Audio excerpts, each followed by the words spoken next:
tere õhtust, börsijutud, lühisaade number 16 siit Noblessnerist. Mina, Markus, kaupleja nagu ikka ja minuga koos on investor Märten. Teeme siin ühe väikese klipi, mõnus suvine vibe on. Mina sellises olukorras alati mõtlen, et elus on nii palju rohkem kui finantsturud ja raha. Peab nautima väljas käimist, ilusat ilma, et saada mõtted mujale ja lihtsalt chillida. Mis sa mõtled? Väga mõistlik, täitsa nõus, et praegu on õhtune aeg, et justkui turud on lahti, aga tulebki valida on ju endale selline sobilik investeerimisstrateegia või ka kauplemistrateegia, mis ikkagi võimaldab ka seda, et võid silmad nagu ekraanil kõrvale korraks pöörata ja elu elada ja teha seda, mida parasjagu hing ihaldab. See on võib-olla üks põhjus ka, miks mulle väga meeldib olla päevalõpu kaupleja, et ma teen oma kauplemisotsuseid sulgumishinnapõhiselt ja panen ordereid siis, kui turud on sulgunud, kõik on rahulik, siis ma saan valida ise seda aega, kas ma teen seda hilisõhtul või hommikul, enne kui turud avanevad. Ja ma ei pea päevasiseselt mõtlema üldse sellele. Mitte, et ma ei pea olema arvutis, vaatama mingeid 10 minuti graafikuid, higistama ja ütlema, et kuule, Märten, ma ei saa välja tulla, et siin 10 minuti graafiku peal pean praegu ennustama, kas Apple läheb ülesse või alla. Ei taha seda elu elada, et see on ikkagi peaks olema ettevõtlusvorm ja selline poolpassiivne. Jaa, täitsa nõus. Eks see on ju üks põhjus, miks mulle ka see dividenditulu pool meeldib, et neid numbreid saab iga kell kokku lüüa, ükskõik kas varahommikul või hilisõhtul. Tahtsin küsida, et väga palju räägitakse sellest mõistest finantsvabadus. Mida sina sellest mõistest arvad ja kas sa ise pead ennast finantsvabaks? Mina ei pea ennast ise finantsvabaks ja ma ütlen seda, et kui ma justkui alustasin ka seda teekonda või see mõttemall mulle meele järgi nagu hakkas olema, siis ma mõtlesin umbes täpselt samamoodi, et passiivne tulu peaks katma kõik kulutused või siis ala see 4% reegel, et portfell on nii palju väärt, et saab justkui mitukümmend aastat sellest muretult ära elada.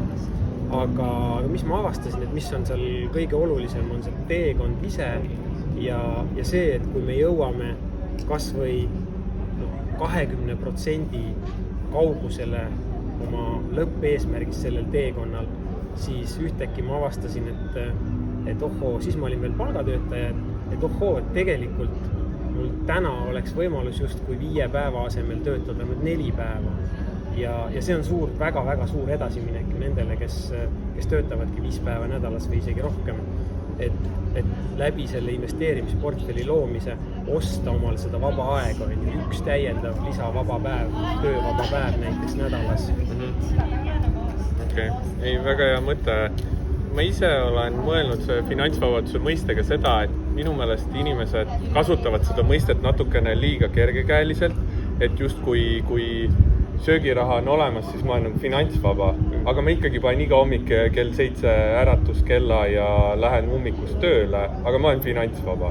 Minu jaoks on see natuke nagu selline, ma ei taha midagi halvaga öelda, kuidagi üleolev olla, aga saad aru, mida ma mõtlen, et kas sa päriselt oled nagu vaba, et sa ikkagi pead täitma mingeid kohustusi, mida sa võib-olla tegelikult ei tahaks iga päev täita. Ja kui ma nüüd võtan selle järgi, et ma saan endale kõik eluks vajaliku passiivsest sissetulekust ära katta, siis ma olen finantsvaba alates 2012 aasta.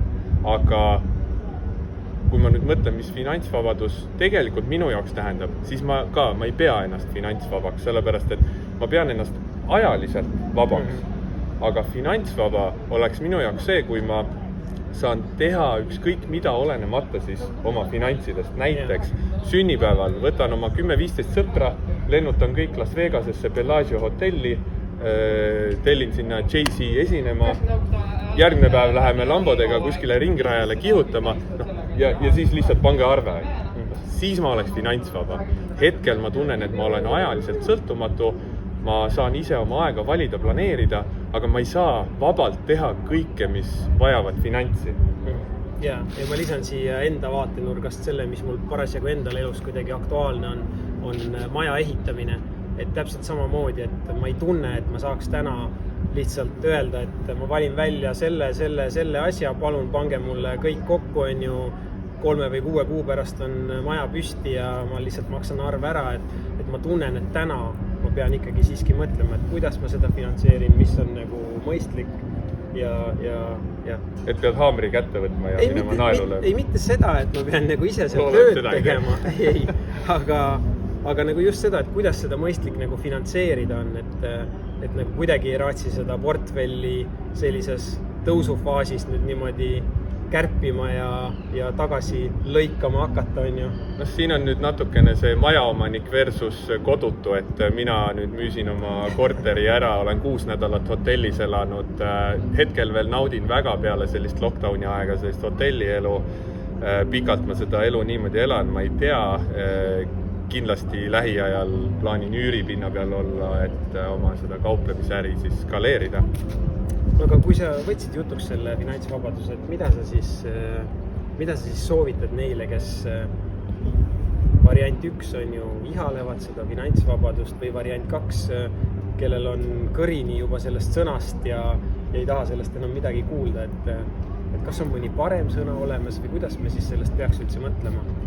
Võib-olla ajaline vabadus otsustada, teha seda, mis sulle meeldib, mida sa tahad, aga see on ka selline tricky veits võib-olla, et ma ise endale soovitan seda, et Markus, püüa teha neid asju, mis sulle meeldib, tee mõnuga ja ära liiga palju mõtle mingitest terminitest, finantsidest, vabadustest ja muust, et siis ma justkui nagu tunnengi, et kõik on hästi, ma teen seda, mis mulle meeldib, see toidab nii-öelda ära mind, on ju, ja ma näen ka kasvu, et see asi skaleerub, see läheb paremaks.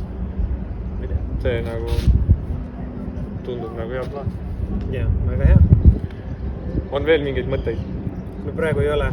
Praegu ei ole. Ma võib-olla ütleks siis veel seda, et neljapäeva hommikul kell 12 võib kuulata Äripäevast Nelli ja Anuga, räägime seal kauplemise raamatutest ja muudest õppematerjalidest ja praegu meenus ka, et juuli 1. nädalavahetusel olen ma investeerimisfestivalil, osalen börsipaneelis Nelli ja Ivariga, kes ka koha peal on meie vaatajatest. Tulge, öelge tere ja saame tuttavaks.